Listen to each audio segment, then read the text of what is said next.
آخری چیز ہے. اس کے بعد بھی اگر آنکھ نہیں کھلتی کسی انسان کی تو میں نہیں سمجھتا کہ وہ اپنے گرد اس نے جو یہ فلا تزکوا انفسکم، اس نے جو اپنے گرد تزکیہ نفس کا ایک مصنوعی حالہ بنا لیا ہے، کبھی بھی وہ اس حالے سے نکل سکے گا اگر اس حدیث سے بھی آنکھ نہ کھلے.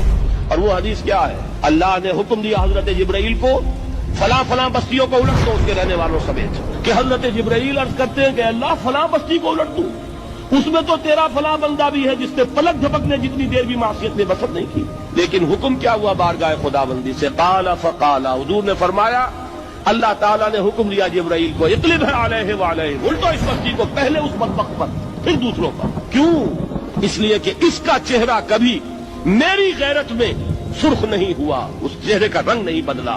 بے غیرت انسان، بدیاں پھیلتی رہیں، میرے دین کو روندا جاتا رہا، میری شریعت کی دھجیاں بگڑتی رہیں، یہ میدان میں نہیں آیا، اس کا خون نہیں کھولا کبھی.